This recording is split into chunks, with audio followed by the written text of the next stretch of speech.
Hello everyone, today is June the 20th, 2019 at approximately 8 o'clock. This is episode 11 of the Diversification podcast.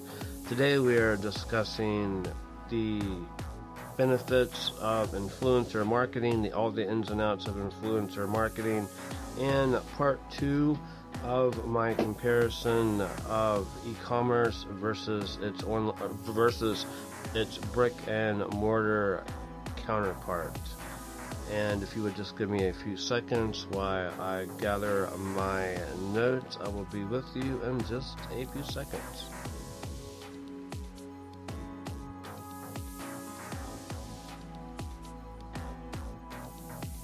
You are listening to the Diversification podcast. We stream every Thursday at 8 o'clock p.m. Eastern Standard Time.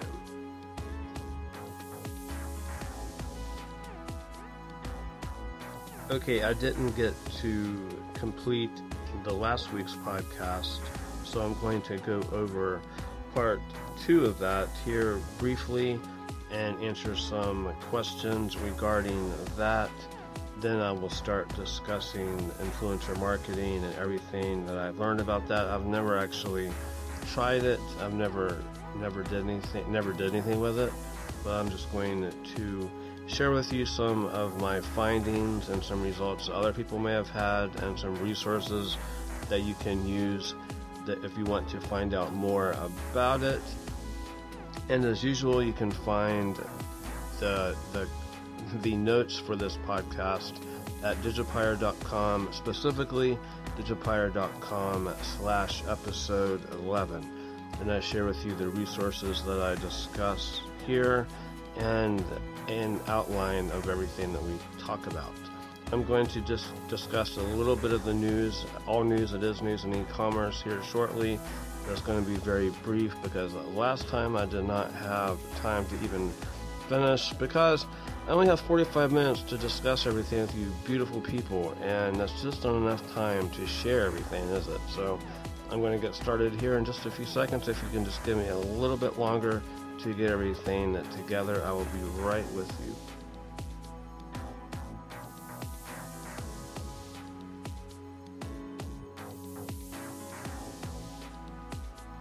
So as you know, I didn't get to finish last week my discussion about the advantages and disadvantages of a brick and mortar shop versus the advantages and disadvantages of its online counterpart. So I'm going to cut out all the fluff today, and I'm going to discuss next the advantages and disadvantages of having a brick and mortar store, which I have personal experience with.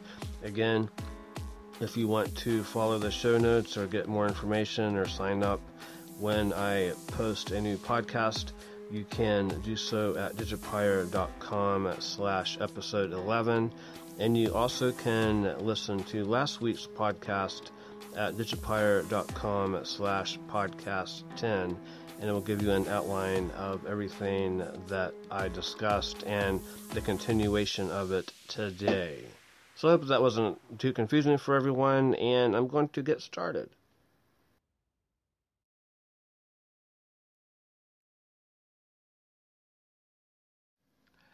Okay, I'm going to have to talk about a few news pieces for all news that is news on June the 20th, 2019. You can find all of the links that I mentioned on this podcast at diversification.com/episode 11. And you can find all the links that I mentioned here there. The first one is Amazon.de leaked sales data accounts for 27% of Germany's e-commerce. Amazon.de is the German version of Amazon.de is Deutschland, and this came from eSeller Cafe, and the direct link to it, the short link is diversification.com/news 6201 if you want to read the entire article. I'm just going to go over it briefly. It says Amazon's German marketplace accidentally sent an email to its third-party sellers showing the marketplace's total gross sales, which account for 27% of Germany's total e-commerce revenue. So they accidentally send some sales data to third-party sellers. So if you sell on Amazon, especially, I'm not sure if they sent it to their German sellers or what, but I didn't get it. You might have gotten some sales statistics from Germany. So it just goes to show you that, mistakes happen. And so actually that happened to me a long time ago. I got an email. I was an affiliate for someone, and they sent me an email with their entire list of customers. So there was probably about 5,000 or 6,000 emails and addresses and all kinds of information on there. And that was a long time ago. It was when iBuild.com was a big thing, and they accidentally sent that to me. I'm not sure how many people got the email, but I did. And that was very interesting, to say the least. So that's Amazon in Germany, and German Amazon. I'm not sure exactly what all leaked. I'm sure it wasn't any more detailed than that. I don't know why that would be such a huge secret, but it's something that Amazon doesn't usually disclose what their revenue is or whatnot. So that's interesting. So yeah, that's Amazon. You can find that on digipire.com/episode 11, and you can also go to esellercafe.com if you want to read more about it. So on to the next one. Okay, so Shopify launches a U.S. fulfillment network for its merchants. Shopify announced today at Shopify Unite 2019 that it is launching its Shopify fulfillment network, Shopify SFN, a new way to get orders to customers easily and quickly. Qualifying merchants in the U.S. can now apply for early access to Shopify Fulfillment Network with a dedicated network of fulfillment centers that will ensure timely deliveries and lower shipping costs for a superb customer experience. So they are trying to compete with Amazon, fulfilled by Amazon. So that just gives another way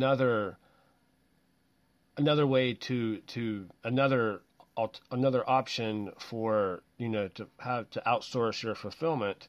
Amazon's pretty much the only game in town right now, and they have been for a few years. There are other options, but not quite as good as fulfilled by Amazon. And there are other ones. I'm not going to go into that right now, but not a direct competitor with Amazon. It looks like Shopify is attempting to do that. It'll be very interesting to see how that turns out. I know like everyone, I love to have options. I don't like to put all my eggs in one basket. Amazon can be really fussy about things, and they know that they're the only game in town. So I think that they seem to overreach a little bit. So that is definitely good news for e-commerce shop owners, and I'm really looking forward to see how that plays out. I'm not on the Shopify platform. I do everything myself with the free plugins, but still, I'm going to be watching that carefully, and I advise that you do the same if you're into this kind of stuff. Again, you can find that link at digipire.com/news621. Okay, I want to talk a couple more things about Amazon UK to open up their 10 pop-up stores called Click and Mortar, and Facebook's new crypto that's going to be coming up soon. So first, Amazon UK to open 10 pop-up stores called Clicks and Mortar, which I thought was very appropriate since last time we talked about the comparison of brick and mortar to its online counterpart, and here Amazon is testing something similar to a brick and mortar. It's basically if you remember the old service merchandise, they used to be in malls all around the country, and it was a showcase of sorts, and you couldn't buy anything directly there, but you could look at the stuff and they would order it for you and you pick it up there. And I actually bought a 1200 baud, either 300 baud, one of my first modems that I bought when I had my old Commodore computer. I bought my modem there at Service Merchandise in the mall, and I just looked at there, and they ordered it and picked it up there, I believe. So that's very interesting. I'm gonna share with you a portion of the article.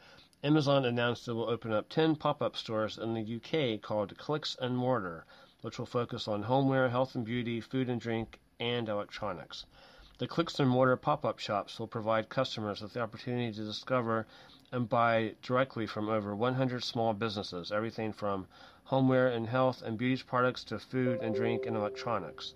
The up-and-coming brands have all built successful online businesses and now want to explore physical retail for the first time. They include Swifties Scooters. I'm not going to read everything they say about them, but they include Swifties Scooters, Toro cases, Alter for Men, and they're all people that built brands on Amazon. And I guess they're wanting to go into that, and Amazon's going to help them do it.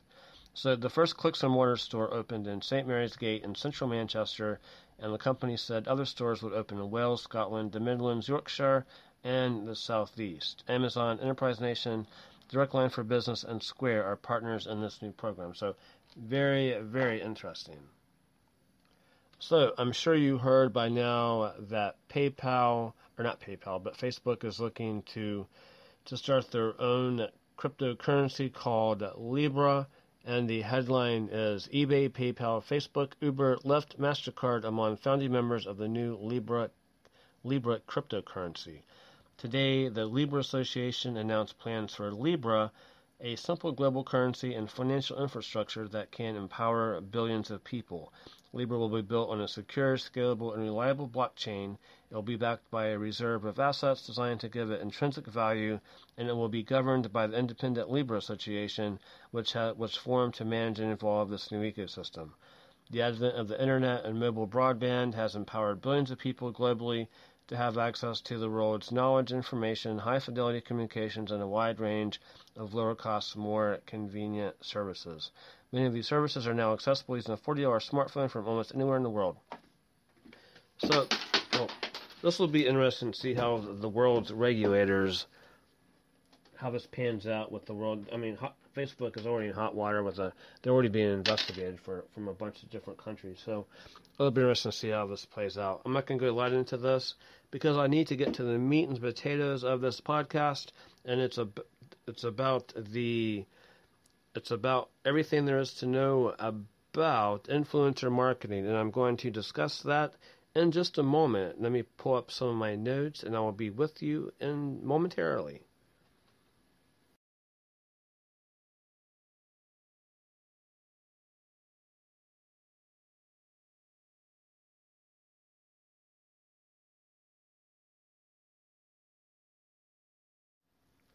Okay, so now we are going to discuss the disadvantages and advantages of having a business online, an e-commerce business online.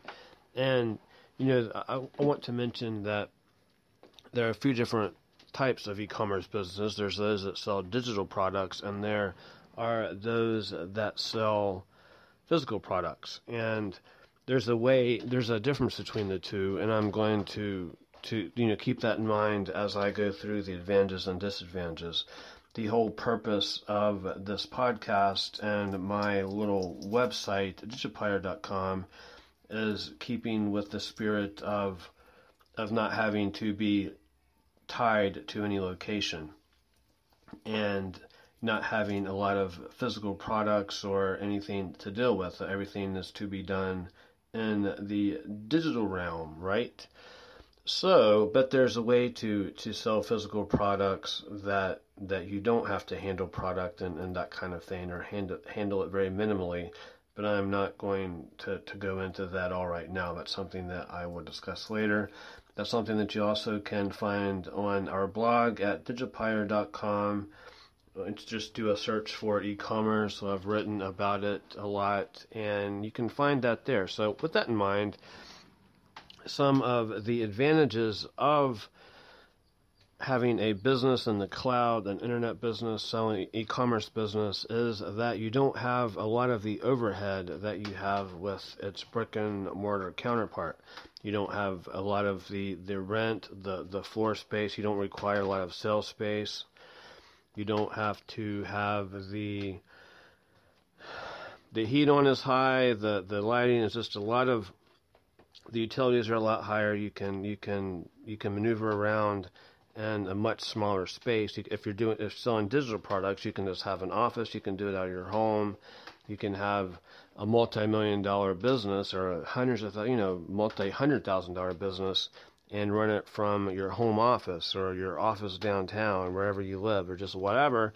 You could be bringing in a lot of money. If you sell physical products, you can send it to Amazon FBA. Shopify is going to have their own fulfillment option as well. I've talked about that on the news. So that would require a small space as well. If you ship everything to Amazon, for them to fulfill it and take care of customer service and all of that kind of thing. So there's just many options. There's just a lot of overhead that's just not there when you have a digital business, and that's one of the biggest pluses to doing that. Another plus, of course, is your mobility. You can be anywhere that you choose to be. You can work from anywhere in the world, anywhere in your state, just anywhere that you have an internet connection. And you really don't even have to have an internet connection. Actually, you do have to have an internet connection if you want to get any work done, unless you're writing articles or marketing materials or something like that. But you really can be just about anywhere. And even if you are like in the mountains of West Virginia, my home state, then there's usually somewhere where you can go to a coffee shop or somewhere, a parking lot that you can get internet access, a library maybe. There's usually somewhere that you can get it, albeit it might be slow. So that's another advantage of having a business in the cloud, is your mobility, your freedom to roam around about the earth at your leisure, wherever you may be. That's a good thing, and that's also a good thing about selling digital products. Or if you're drop shipping, then you're even more unlimited than you are if you're selling stuff on eBay out of your apartment or your house or wherever. So another plus is you're not as susceptible to government regulation. If you're small potatoes, you pretty much stay off the radar for the most part. Then if you had a big store in the middle of town or in a high traffic location or just anywhere, you stay more off of the radar as far as the government's concerned. So you don't have all those things you have to worry about getting, all the things you have to worry about when you have a commercial space. You don't have to worry about people coming in and falling in your store, customers falling in your store and worry about getting sued over that. You don't have to worry about people coming in your store and doing drugs or stealing or things like that. It's just those things just don't exist when you have a business in the cloud. I know when I had my brick and mortar store, I had to worry about people. I think there for a while it was a rendezvous for people doing bad things in the parking lot, and they'd come in the store, and it's just more of a hassle than it was worth. And as the shopkeeper, I was responsible for that. So that was one of the reasons one of many that I decided just to shut it down. It just wasn't worth the hassle. And so you just don't have that. You don't have to worry about, like I said, people congregating in a parking lot or customers being, on their bad behavior and just all that kind of stuff. It just doesn't exist in the online, in the world of e-commerce. You are also not susceptible to the weather conditions outside. If you have a brick and mortar store, you have to worry about whether it's raining, whether it's storming, whether it's snowing, all the things you have to worry about that affects your traffic into your store.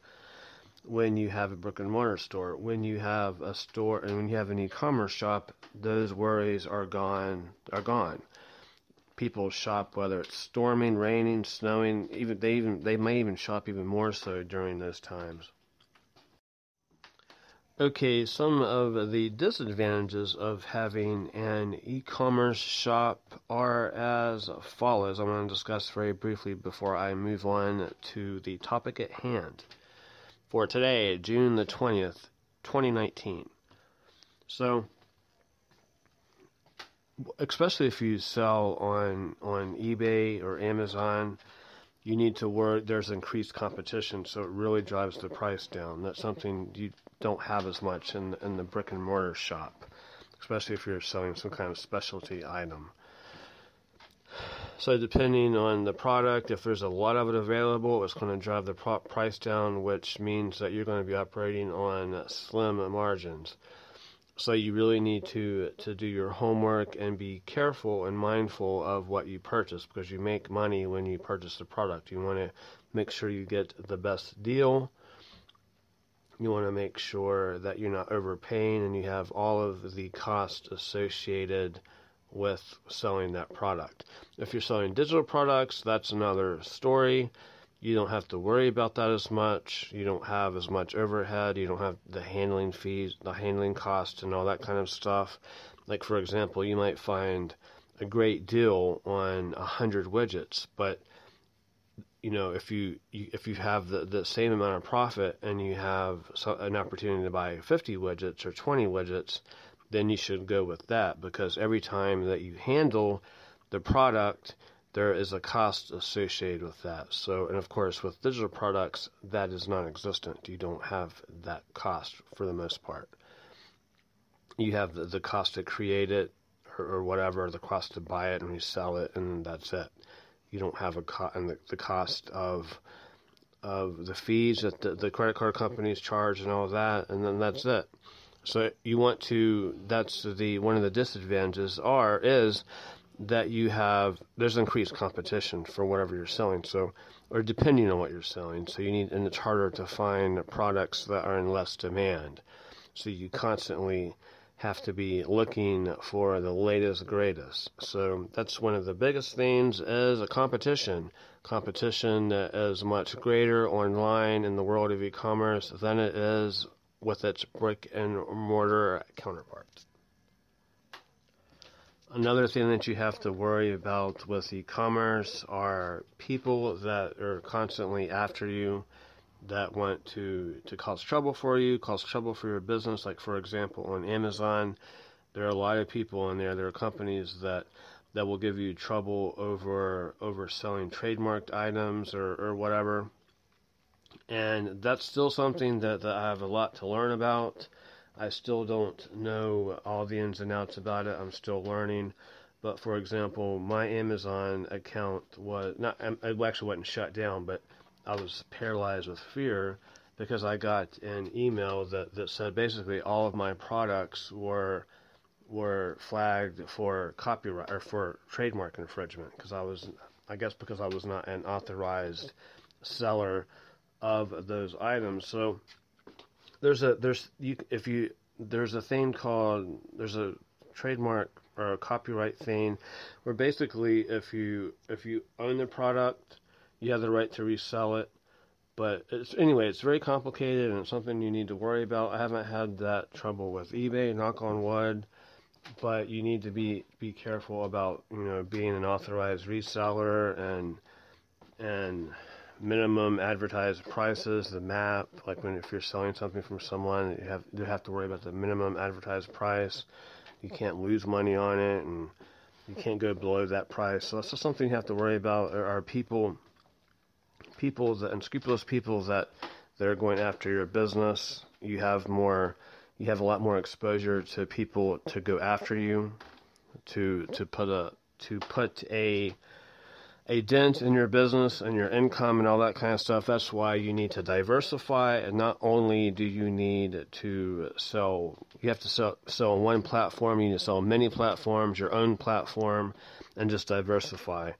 And that's something that I'm going to go over at some point, sometime in the next several months. I'm going to go over that, how you can diversify your e-commerce business so you don't have all your eggs in one basket. That way, if eBay shuts you down, or Amazon decides they don't like you, or Google Shopping decides they don't like you, or just whatever, you have ways to keep moving. So, and especially if you've been in the e-commerce for a long time without problems and it's your main source of income, you really need to be careful. I mean, there's so many ways that you can make money with e-commerce. There's buying and selling apps, just a lot of different ways that you can do it. But you do need to diversify. That's one of the biggest lessons I have learned, is that you need to diversify if you're going to play in the digital economy, if you're going to do business in this digital economy that we all love so much. So that's all I'm going to talk about for the disadvantages. I'm going to run out of time again. I'm going to focus the rest of the show on influencer marketing and kind of discuss it a little bit, although I have never actually done it yet. That's something I'm considering, but I'm going to share with you the information that I have learned and gathered from that subject. So if you just give me a few more seconds to gather my notes, I will be with you in just a moment. So, influencer marketing. What exactly is influencer marketing? Well, I'm going to read you the definition from Wikipedia, and it is as follows. Influencer content may be framed as testimonial advertising, where they play the role of a potential buyer themselves, or they may be third parties. These third parties exist either in the supply chain, retailers, manufacturers, etc., or may be so-called value-added influencers, such as journalists, academics, industry analysts, and professional advisors. So basically, you can from an e-commerce standpoint, you can hire people to advertise or promote or endorse your whatever you're selling online. So I first found out about influencer marketing, or first started looking into it back in January of 2017, and I contacted a company called famebit.com, which is now now it's owned by YouTube, I believe, and submitted a campaign for something that I was selling as a white label product, something I found, and I was reselling it as my own brand. And so I kind of wanted to test the waters and see what something like that would cost me. And I submitted that campaign in January of 2017, and I got an email in March wanting to know how I was doing with the platform and just kind of a follow-up. And I told them that, my campaign was never approved or denied. I never heard anything, never even heard anything about it. So once it was brought to their attention, they approved it, and I got a lot of response, a lot of people that were willing to endorse my brand. I mean, there's a lot of people on YouTube and Instagram and different places that have some of them have a very large following, and you can conceivably do very well depending on your demographic by using them to market to your target audience. So I think the lowest offer that I had was $200, and that was, I'm not sure what their audience was or what their stats were. I didn't keep as many details as I do now, and I no longer have the FameBit account. But there are other places that do the same thing, and so yeah. It's one of those things that you just don't know. I think one of the things you need to look for when you're looking for influencer marketing is seeing what kind of engagement rate the people have. Do they have a lot of likes? Do they have a lot of dislikes? Are there a lot of comments? I think that you need to look more into that before, keeping in mind the price. So if someone is charging you $500 and has 100,000 people on their subscriber list, and they have very little engagement. It might not be as well, might not be as good as someone who has half of that number of a subscriber base and has a lot of engagement. And there's a lot of tools that you can find on Google Chrome that will tell you that kind of stuff, their likes versus dislikes, the percentage of engagement, and you can analyze all of the influencers as you move through the website, whatever website that you choose to go on. So a lot of drop shippers use influencer marketing, or if you buy things from AliExpress, or you try to brand your own product that you've bought from Alibaba or whatever, then you can using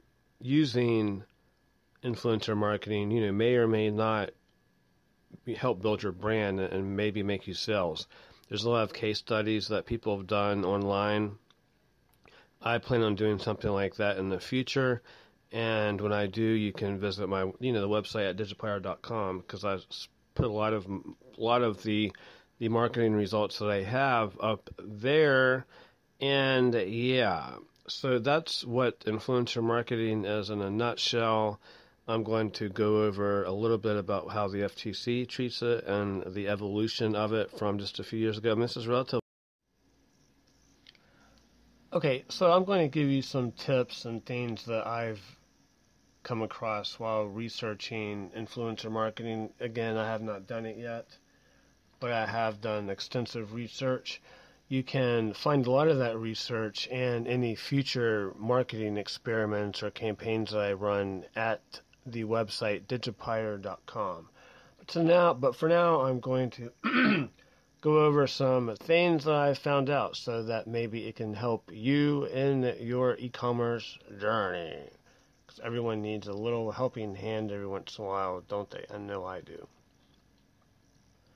So, I want to... Some people say that influencer marketing works.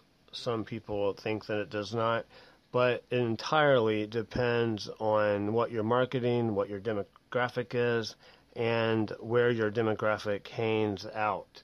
Say, for example, you wouldn't want to advertise guns, for example, on a liberal left-wing website. It's probably not going to work. So you need to find out, where you need to find out who your audience is and where they hang out. It's pretty much simple as that. So once you have that figured out, and I do suggest that if you do go with influencer marketing, that you have a presence on the social network that you're advertising with. I kind of think that you should focus on that first before you even try influencer marketing. I think you should build up your social media accounts. I think time and money would be best suited for that, and your email list. It takes money to work on your email list and work on building your social media accounts like Facebook, Instagram, wherever your demographic hangs out. Work on building those social media accounts. So once you have done that to your satisfaction, then you might see some value in going after people, or not going after them, but finding people to promote or endorse your brand. I mean, it's funny.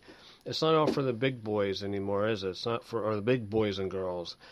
You can pretty much set up shop anywhere and replicate a lot of what the brick and mortar people of the past have done. And you can be small potatoes with a very small investment, very low overhead and all that kind of thing. It's really amazing when you think about it. I mean, you can open up a shop. I mean, you can open up 2 or 3. I mean, you could juggle a lot of balls all at the same time. You can buy websites based on, buy revenue driven, I can't think straight. You can buy websites that are already producing revenue. You can create your own. I mean, the sky is really the limit. That goes back to what we were talking about earlier, but it really is. So I'm going to go over a few things to look out for from what I've learned when you go after or when you pursue someone who you want to, what's the word I'm looking for? Who you want to be the spokesperson or whatever from your brand. And it might take a while to find that person.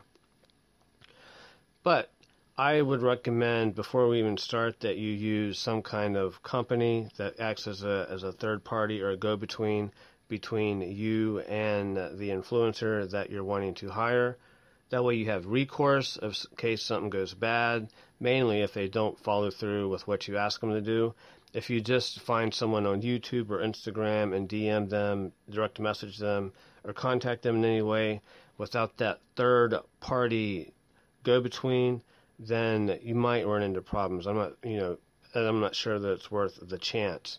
Say, for example, you have a $300 or $400 campaign, the YouTuber or the whoever might take the money and they don't follow through with what they are supposed to do. And you have very little recourse. I mean, I know if you use PayPal, then the chances are good that you're not going to be able to get your money back. I'm not sure how it would work with credit card companies, or debit card companies are even more difficult to get your money back. So, it's harder for them to prove that you did not get a digital service. So it's, you might have problems. So make sure you also have recourse and use a third party. And once you find the platform that you want to promote on or hire someone to do, you should go to Sprout Social and analyze their social media accounts. Make sure that, like I was talking about earlier, that there's engagement, there's a lot of likes, just a lot of engagement. It goes back to what I said earlier again. It's better to pay the same this has been a long day. I'm so sorry. I can't spit it out today. It's better to have a low number of subscribers and advertise to a low number of subscribers than it is to a high number of subscribers that do not engage with the content creator or the content author. So that's very important. And there's a lot of tools out there that you can use for free that will tell you the engagement of that person. It does not tell you whether that person is honest or not and will do what they're supposed to do. That's when you need to use a third party, such as famebit.com, or many of the other ones that have sprouted up along the way. So an agency back last year, an agency called MediaKix, and that's with a KIX, surveyed marketers at the end of 2018 to see what their feelings were on influencers for the new year. And according to their research of those surveyed, 89% said the ROI from influencer marketing was comparable to or better than other networks. So, and it also said that 65% of marketers are planning on increasing their budgets for this year and beyond. So yeah, it's very powerful stuff. You won't be able to use influencer marketing if you're running your ads as an affiliate, because you just don't have control of the matter. So you want to use influencer marketing with something that you have control over, that you have in your possession, or if you just have control over it. Like, for example, if you're private labeling a product that you purchased from, or you're planning on purchasing from Alibaba or AliExpress, that you have the numbers to support the amount of money that you're going to spend. So once you've figured out your market and where they hang out, it's time to do some research and create a strategy. Strategy is that's the most important thing you can work on. You just don't want to throw money at something. It could be, like I said earlier, you want to throw money at a demographic trying to push something on them that they're not interested in being sold to. So during the research phase, you need to look into what type of influencers you're interested in. Do you want to go after celebrities with massive followings? Very quickly, I want to tell you about a case study that I ran across on the internet a few years ago, where someone was wanting to promote their blog, and they paid Paris Hilton I don't know how much money, like $1,000 or some dollars to promote their website, and they had a very small number of people that clicked on the link. And I know that is true. I have a Twitter account, and I do a lot of posting, and I don't get the clicks compared to the views that people. I don't get a lot of clicks compared to views on my Twitter account. I might get, for 20,000 views, I might get 3 clicks. I mean, I'm not kidding. So if you're wanting to get traffic to your website, I don't think Twitter would be the right way to do it. But anyway, you need to do your homework and do some research on that, and find some places that you can do that for free if you're on a limited budget. So once you've found someone, hopefully through a third party, you want to go ahead and set your budget and determine how much you should pay them. Once you find someone, you'll need to, you have to do a lot of hand holding. A lot of times influencers are juggling a lot of different projects. So sometimes from what I understand, they're late on getting things done. So it takes more time. This kind of marketing, it takes more time to cultivate relationships and refine your approach. So, it's not like advertising a banner on Facebook or a text link or whatever on Google AdSense. You have to nurture and let the person know what you want. It's not so straight and forward. You have to let them know what they want and whether it's in line with what they want to even do. I mean, they might not want to do what you're wanting them to do. They might want to put their name on your product for whatever reason. It just whatever. But I do know that from my research that a lot of people are using this, so there is definitely something to it. So once you've set your budget and determine the compensation, you'll want to decide on what the goals of the campaign is and what the message is that you want to relay. Two of the most common reasons that people use influencer marketing is to elevate the brand awareness and to, of course, increase sales, because that's what we're all in business for, is to make money, right? But, instead of setting these brand targets as your 2 goals, it may be more effective to kick off your strategy by honing in on what other needs your brand has. You want to make sure that the message you are relaying coincides with the person that you hired, coincides with their you'll make sure they're comfortable with what they're promoting. I mean, if they're not comfortable with it, chances are they're not going to take your money. But again, there's a lot more hand-holding and nurturing the relationship than there is with other more traditional forms of marketing your brand.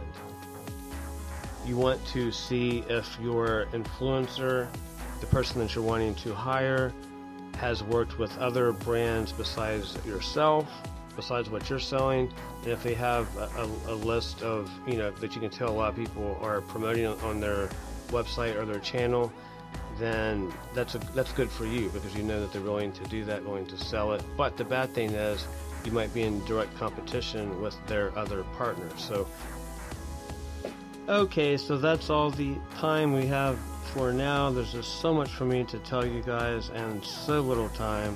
But join me next Thursday at 8 o'clock, and I will be discussing security and your digital business. And be sure to check out my website at digipire.com if you want to check out all the podcasts or stream all of them or any of them that interest you. You can do that as well at digipire.com/podcast. And you can find Digipire. You can find us anywhere that you can download or anywhere that you listen to podcasts online. Okay, hope you guys have a wonderful weekend. That's all. Bye-bye.